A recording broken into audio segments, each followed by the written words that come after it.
দীর্ঘদিন ধরে কৃষকরা পানির তীব্র সংকটে ভুগছিলেন। আশেপাশে প্রায় 500 মিটারের মধ্যে কোনো টিউবওয়েল না থাকায় চাষাবাদে নেমে আসতো অনিশ্চয়তা। কখনো দূর থেকে পানি আনতে হতো, কখনো আবার ফসলের ক্ষতি মেনে নিতে হতো। এই কষ্ট যেন ছিল তাদের নিত্য সঙ্গী। কিন্তু সেই কষ্টের দিন যেন শেষ হলো এক মানবিক উদ্যোগে।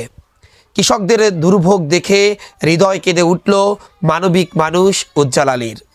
তাদের মুখে হাসি ফোটাতে, ফসলের মাঠে প্রাণ ফেরাতে তিনি নিজের উদ্যোগে মাঠে একটি টিউবওয়েল স্থাপন করে দিলেন।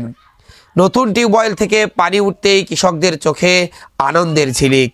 কেউ বলেছে এটি শুধু একটি টিউবওয়েল নয়, আমাদের বাঁচার আশা। আবার কেউ কেউ আবেগে জানালেন, আমাদের কষ্টটা বুঝে যিনি এগিয়ে এসেছেন, আল্লাহ তাকে ভালো রাখুক। এই ছোট্ট উদ্যোগই যেন বড় এক স্বস্তি এনে দিল পুরো এলাকার কৃষকদের মাঝে। উজ্জ্বল আলী এই মানবিক পদক্ষেপ প্রমাণ করে মানুষ মানুষের জন্য আর একটু সহানুভূতি বদলে দিতে পারে অনেক জীবনের গল্প।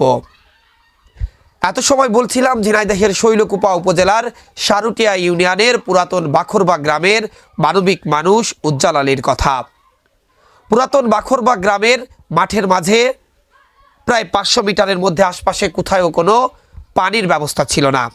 কৃষকরা যখন তীব্র পানির সংকটে ভুগত, তখন তারা 500 মিটার দূরে গিয়েই পানি সংগ্রহ করে আনতো। তখন যেন তাদের আরও কষ্টটা বেড়ে যেত। সেই কষ্ট লাঘব হলো আজ অবিরাম উন্নয়ন বাংলাদেশ নামের স্বেচ্ছাসেবী সংগঠনের সভাপতি ও শিক্ষক নেতা উজ্জ্বল আলীর মাধ্যমে।